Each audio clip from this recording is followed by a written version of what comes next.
আজ আমি রান্না করব পাঁচমিশালি শাক। আচ্ছা বলুন তো, কে কে আপনারা পাঁচমিশালি শাক খাইতে পছন্দ করেন? আমার তো মনে হয় 100% মানুষের মধ্যে 95% মানুষই শাক খাইতে ভীষণ পছন্দ করে। আসসালামু আলাইকুম, আমি নাজমিন আরা। আপনারা দেখছেন নাজমিন আরা ব্লগ। নাজমিন আরা ব্লগের পক্ষ থেকে আপনাদের সবাইকে জানাই স্বাগতম। কাছে এবং দূরে, দেশ এবং দেশের বাহিরে যারা আমার ভিডিওটা দেখছেন, আশা করছি আল্লাহর অশেষ রহমতে আপনারা সকলেই ভালো আছেন। আমিও আলহামদুলিল্লাহ ভালো আছি।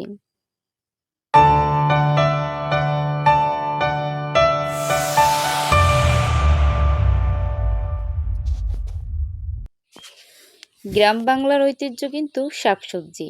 গ্রাম বাংলার মানুষ সবসময় টাটকা এবং ফ্রেশ শাকসবজি খেয়ে থাকে। যদিও আমাদের চোখে আজও বিদ্যমান যে গ্রামের মানুষ খুবই কষ্ট করে, তারপরেও একটার দিকে কিন্তু অনেক শান্তি শহরের থেকে। গ্রামে কোনো শব্দের কোলাহল নাই, কোনো বায়ু দূষণ নাই, কোনো শব্দ দূষণ নাই।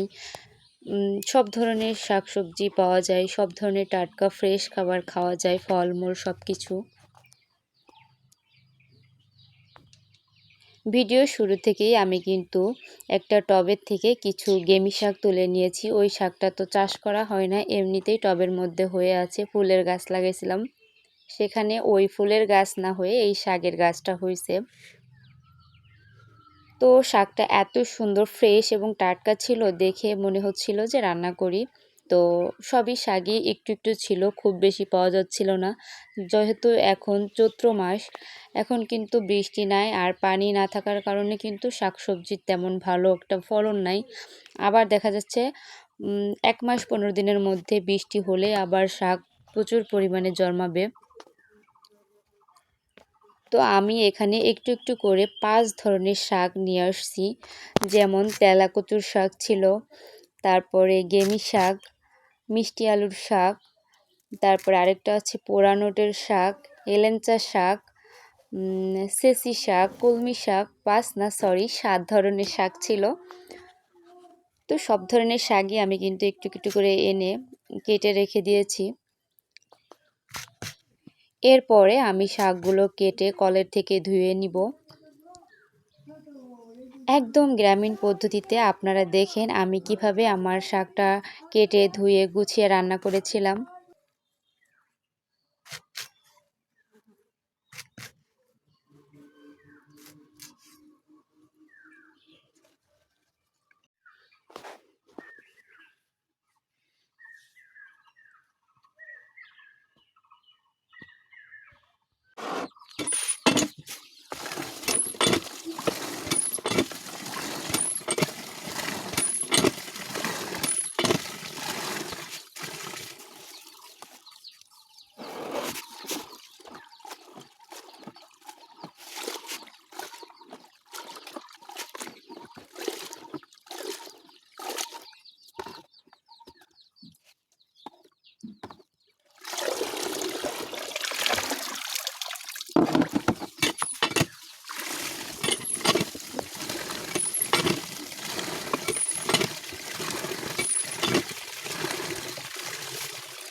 আসলে ভিডিওতে থাকা প্রাকৃতিক শব্দগুলো কিন্তু খুবই ভালো লাগতেছিল, যার কারণে আমি ভয়েসটা স্কিপ করেছিলাম। শাকগুলো ধুয়ে আমি এখন পেঁয়াজগুলা কেটে নিব।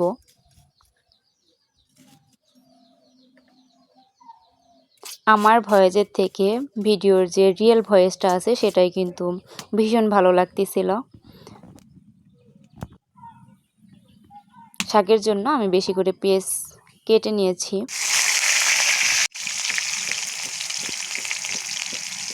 এরপর আমি প্রসেস মতো রান্নাটা কমপ্লিট করে নেব।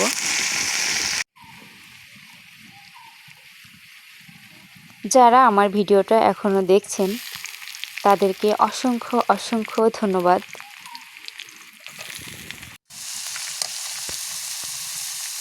আমার প্রিয় ভিউয়ার্সদের জন্য একটা কথা বলতে আমি ভুলেই যাই যে আপনারা কিন্তু লাইক করতে ভুলবেন না প্লিজ। আমার যদিও বিশ্বাস আছে যারা ভিডিও দেখে তারা কিন্তু নিয়মিত লাইক দিয়ে থাকে, এজন্য আমি এক্সট্রা করে বলি না, কারণ আমার ভিউয়ার্সদের প্রতি আমার একটা পূর্ণ বিশ্বাস আছে।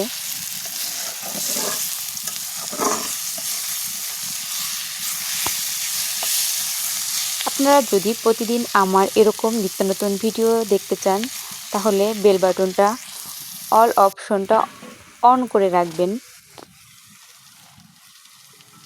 আপনাদের মূল্যবান মন্তব্য কমেন্ট বক্সে রেখে যেতে ভুলবেন না প্লিজ।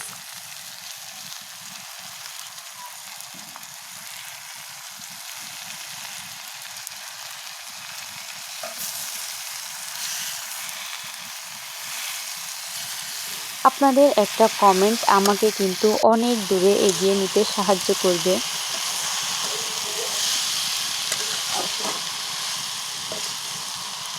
কমেন্টে রেখে যাওয়া সুন্দর সুন্দর মন্তব্য আমার ভীষণ ভালো লাগে পড়তে।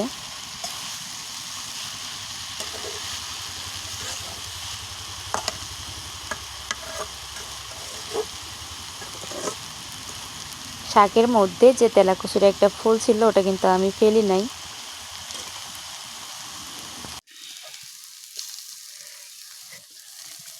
আমি যেহেতু পেঁয়াজের পরিমাণটা একটু বেশি দিয়ে রেখেছি, যার কারণে শাকের কালারটা একটু ভিন্ন কোয়ালিটি হয়েছে।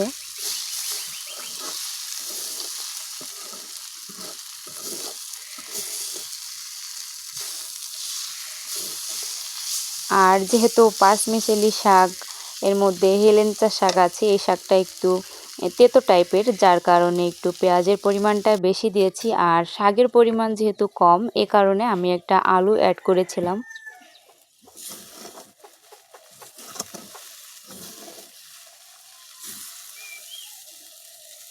এ পর্যায়ে আমি শাকটা হয়ে গেছে বাটিতে নামিয়ে নিব।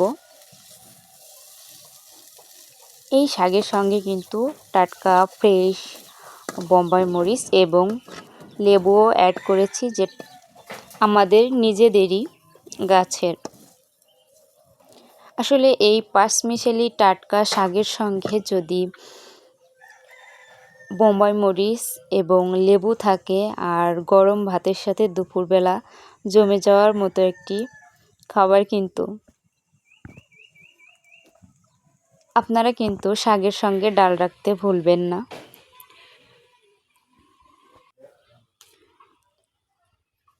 সবাই ভালো থাকবেন, সুস্থ থাকবেন। আল্লাহ হাফেজ।